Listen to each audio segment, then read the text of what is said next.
وہاں حضور محدث کبیر بھی تھے، حضرت علامہ مفتی حجر رضا بھی تھے، مفتی عاشق صاحب بھی تھے، یہ فقیر بھی تھا، وہ اتنی موٹی گٹی لے کر کے پیسوں کی اپنے ساتھ آئے ہوئے تھے، اور جب پہنچے حضور تاج الشریعہ کی بارگاہ میں فوراً دستبوسی کی، کھڑے رہے، اور پھر جب وہاں سے چلنے کی باری آئی، جھٹ سے اپنی جیب سے نکالا اور حضرت کے ہاتھ میں رکھنا شروع کر دیا، اور مسافہ کرتے وہ گڈی دینے لگے، اتنی موٹی گڈی، میرے دیکھی ہوئی بات ہے، حضور تاج الشریعہ نے جو ہی اس گڈی کو ہاتھ سے لگایا، قدر ناراض ہوئے، فرمایا لے جائیے اس کو یہاں سے، میں اس لیے اپنی رضامندی نہیں ظاہر کی ہے کہ آپ پیسے لے کر کے آئے ہیں، اس کو لے جائیے یہاں سے، جلدی آپ ہی جائیے، پیسے لے کر کے جائیے۔ حضور تاج الشریعہ نے وہ پیسہ بھی واپس کر دیا، انہیں بھی کہا کہ آپ چلے جائیے۔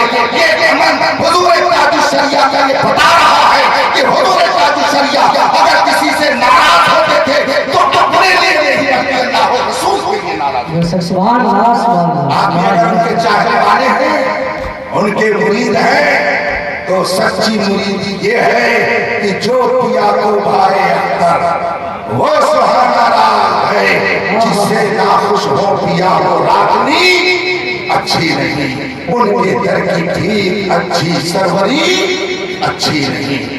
انہوں نے زندگی بھر اللہ و رسول کی رضا کے لیے قدم اٹھایا، ان کا عمل اللہ و رسول کی رضا کے لیے، اور حق بات کا معاملہ تو ایسا تھا کہ کوئی ہو وہاں یہ نہیں دیکھا جاتا تھا یہ کتنے بڑے، وہاں اللہ و رسول کی بات دیکھی جاتی تھی۔ تشریف لے گئے دبئی، بس 2-4 گھنٹہ دبئی تشریف لے گئے۔ اتفاق سے ایک روز دبئی میں ایک شیخ پیر عالم سنی سے لگتا، ان سے ملنے کے لیے گئے، دونوں میں پہلے سے تعلقات، حضور تاج الشریعہ ان کی تشریف لے گئے، اور پھر کیوں ہی مغرب کا وقت قریب ہوا، حضور تاج الشریعہ نے فرمایا شیخ اجازت دیجیے اب میں اپنا قیام کرتا ہوں۔ انہوں نے فرمایا نماز کا وقت ہو رہا، نماز پڑھ کر کے جائیے، یہ مسجد ہے۔ حضور تاج الشریعہ نے فرمایا نہیں اجازت دیجیے میں چلوں گا اپنا قیام گاہ پہ نماز پڑھوں۔ انہوں نے جب زیادہ ضد کی تو حضور تاج الشریعہ نے فرما دیا کہ آپ لوگ مائک سے نماز پڑھتے ہیں اور میں مائک سے نماز کو ناجائز سمجھتا ہوں، اس لیے میں یہاں نماز پڑھتا ہوں۔ عرب کے شیخ کی بات ہے، عرب کے عالم اور پیر کی بات ہے، جس کے ہاں حضرت نے جا کے یہ بات کہی، اس جملے کا ان پر کیسا اثر تھا، اس جملے کا انہوں نے کیسا اثر لیا، فوراً وہ کیا کہتے ہیں حضور تاج الشریعہ سے آج مغرب کی نماز آپ پڑھائیں گے اور بغیر مائک کی نماز مگر آپ ہی پڑھائیں گے اور یہی پڑھ کر دکھائیں گے، اگر آپ اس وجہ سے جا رہے ہیں تو آپ کو میں نہیں جانے دوں گا، بغیر مائک کی نماز آپ پڑھائیے۔ حضور تاج الشریعہ رکے، مغرب کا وقت ہو گیا، اذان ہوئی، حضور تاج الشریعہ نے بغیر مائک کی نماز پڑھائی، اور جب باہر نکلے شیخ بھی پیچھے پیچھے ہو لیے، دیکھا تو کچھ عرب جو وہاں نماز پڑھنے کے لیے آتے تھے آپس میں وہ چیزیں گوئی کرنے لگے، آج بغیر مائک کی نماز ہوئی، اس کی نماز نہیں ہوئی، اس نے آواز نہیں سنی، یہ سب آپس میں وہ چیزیں گوئی کر رہے تھے، اور یہ بات دبئی کے اس شیخ کے کان تک پہنچ گئی، وہ ناراض ہوئے، اور جو لوگ اس طرح کی بات کر رہے تھے ان سے شیخ دبئی نے فرمایا سنو، آج تک جو تم نے نمازیں پڑھی ہیں وہ پتہ نہیں قبول بارگاہ خداوندی ہوں گی کہ نہیں ہوں گی، لیکن آج جس عالم ربانی کی ابتدا میں تم نے نماز پڑھی ہے یہ یقین کر کے جاؤ کہ ان کی پاکیزہ سیرت اس بات کی گواہی دے رہی ہے کہ تمہاری وہ نماز ان کی ابتدا میں ضرور بارگاہ رب العزت میں مقبول۔ سبحان اللہ سبحان حضور تاج الشریعہ کی شان یہ، اور پھر جب لوگوں نے حق بات کہنے کی بنیاد پر گالیاں دینی شروع کی، برا بھلا کہنا شروع کیا، اس ٹاپک پہ میں نہیں جاؤں گا،